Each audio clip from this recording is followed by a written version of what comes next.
மீண்டும் ஒரு முறை மாண்புமிகு ஆளுநர் அவர்கள் சட்ட விதிகளையும் மரபுகளை மீறி செயல்பட்டு அவையிலிருந்து வெளியே சென்றிருக்கிறார்.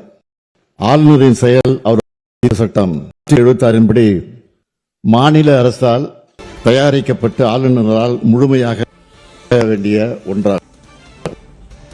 இதில் ஆளுநர் தனது சொந்த கருத்துக்களை தெரிவிப்பதற்கோ மாநில அரசால் தயாரித்து நீக்கம் செய்வதற்கோ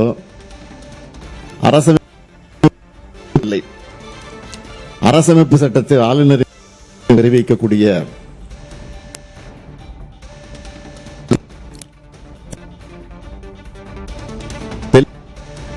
இருப்பினும் நாம் அவ்வாறு சில விளக்கங்களை குறிப்பிட்டு நேற்று அரசுக்கு கடிதம் எழுதி தொடர்ந்து அவருக்கு அதற்கான பதிலும் அளிக்கப்பட்டிருக்கிறது.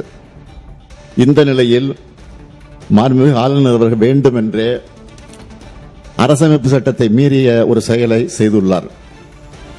ஆளுநரின் செயல் என்பது நூற்றாண்டு கால மரபையும் நீண்ட பாரம்பரியத்தையும் கொண்ட இந்த மக்கள் சபையை அதன் மாட்சிமையை அவமதிக்கும் செயலாகும் என்றே நான் கருதுகிறேன். 10/4/2023 அன்று இதே பேரவையில் நான் ஆற்றிய உரையின் ஒரு பகுதியை நான் இங்கே நினைவு கூற விரும்புகிறேன். ஆட்டுக்கு தாடியும் நாட்டுக்கு ஆளுநர் பதவியும் தேவையில்லை என்று பேரறிஞர் அண்ணா அவர்கள் கூறிய போதிலும், அதை முத்தமிழறிஞர் தலைவர் கலைஞர் அவர்கள் வழிமொழிந்த போதிலும், அந்த பதவி இருக்கும் வரை அதற்குரிய மரியாதையை கொடுக்க அவர்கள் முதலமைச்சர்களாக இருந்த நேரத்தில் தவறியதில்லை. அவர்களது வழியை பின்பற்றி நானும் அதிலிருந்து இம்மி அளவும் விலகியதில்லை. இந்த அரசும் தவறியதில்லை என்று அன்றைக்கு நான் எடுத்துரைத்தேன். அந்த கொள்கையொட்டியே நான் ஆளுநர் அவர்கள் உரை நிகழ்த்த வேண்டும் என்று நடவடிக்கை எடுக்க ஆணையிட்டேன்.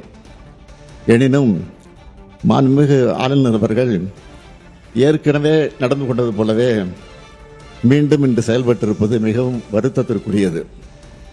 தமிழ்நாடு சட்டமன்றம் 8.5 கோடி தமிழ் மக்களுடைய உணர்வுகளை பிரதிபலிக்கின்ற மாமன்றம். ஆளுநர் என்பவர் மாநில நலனில் அக்கறை கொண்டவராக, மக்கள் மேம்பாட்டில் ஆர்வம் கொண்டவராக, உண்மையை பேசுபவராக இருக்க வேண்டும். மக்களுடைய பேராதரவோடு பெரும்பான்மையோடு வெற்றி பெற்று ஆட்சி அமைந்துள்ள அரசு எடுக்கின்ற முடிவுகளுக்கு ஒத்துழைப்பு கூடியவராக இருக்க வேண்டும். அதைத்தான் அரசமைப்பு சட்டமும் அந்த பதவி வகுப்பிடம் இருந்து எதிர்பார்க்கிறது. ஆனால் நம்முடைய ஆளுநர் அவர்கள் அதற்கு மாறாக செயல்படுகிறார்.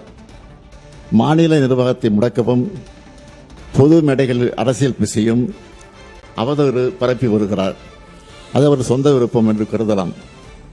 எனினும் அத்தகைய ஒரு முயற்சியை இங்கும் செய்ய அவர் முனைவது ஏற்புடையது அல்ல. நூற்றாண்டு விழா கொண்டாடி சீரும் சிறப்போடு இயங்குகின்ற பேரவையின் புகழ் மங்கிடாத வகையில் பாதுகாத்து வந்த சான்றோர்களின் வழித்தடத்தினை பின்பற்ற வேண்டிய கடமை நமக்கு உள்ளது. வரலாற்று பெருமை கொண்ட இப்பேரவையின் மாண்பினை பாதுகாக்க வேண்டிய முதல் பொறுப்பு எனக்கு உள்ள காரணத்தால் கீழ்காணும் தீர்மானத்தை மாண்புமிகு பேரவைத் தலைவர்களின் இசைவோடு சட்டமன்ற பேரவை விதி 17 தளர்த்தி முன்மொழிந்திட அனுமதி கோருகிறேன். அனுமதி அளிக்கப்படுகிறது. நன்றி.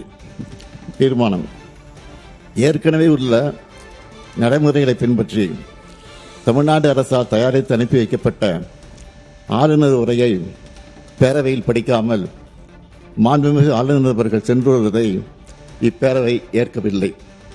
மாண்புமிகு ஆளுநர் அவர்களுக்கு அனுப்பி வைக்கப்பட்ட சட்டமன்ற உறுப்பினர்கள் மேசையில் உள்ள கணினியில் பதிவேற்றம் செய்யப்பட்ட ஆளுநர் உரையின் ஆங்கில மொழியாக்கம் இங்கே மாண்புமிகு ஆளுநர் அவர்களால் படிக்கப்பட்டதாக இப்பேரவை கருதுகிறது.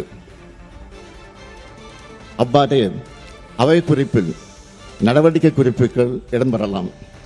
மேலும் மரபு வழி நிகழ்வுகள் மாண்புமிகு பேரவைத் தலைவர்களால் படிக்கப்பெறவுள்ள ஆளுநர் உரை தமிழாக்கம் மற்றும் நான் முன்மொழிகின்ற தீர்மானம் அதன் முடிவு ஆகியவை மட்டும் பேரவை நடவடிக்கை குறிப்பில் இடம்பெறலாம் எனும் தீர்மானத்தை நான் மொழிகிறேன்.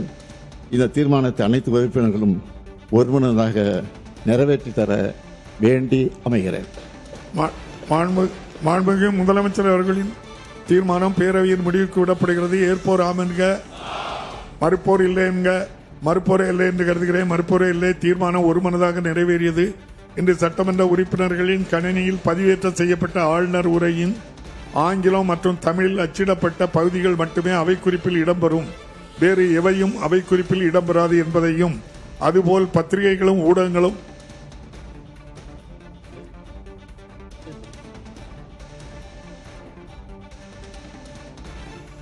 பேரவைத் தலைவர்களே, இந்த சட்டமன்றத்தை மாண்பை காத்து இந்த தீர்மானத்தை நிறைவேற்றி தந்த மாண்புமிகு உறுப்பினர் அனைவருக்கும் என்னுடைய நன்றியை தெரிவித்துக் கொள்கிறேன். ஆண்டுதோறும் அரசின் சார்பில் உரை தயாரித்து அனுப்புவதும் அதனை முறையாக வாசிக்காமல் ஆளுநர் முரண்டு பிடிப்பதும் தொடர்ந்து வருவது நல்லதல்ல. ஆளுநர்கள் மாநில அரசுகளுக்கு இடைஞ்சலாக இருந்து இப்படி செயல்படுவது இங்கு மட்டுமல்ல, பல்வேறு மாநிலங்களிலும் நடந்து வருகிறது. ஒரு நாள் செய்தியாக இதனை கடந்துவிட முடியாது. மக்கள் சபையை ஆளுநர் அவமதித்துள்ளார் என்று முதல்வர் பேசிய காட்சிகளை தற்போது பார்த்தோம்.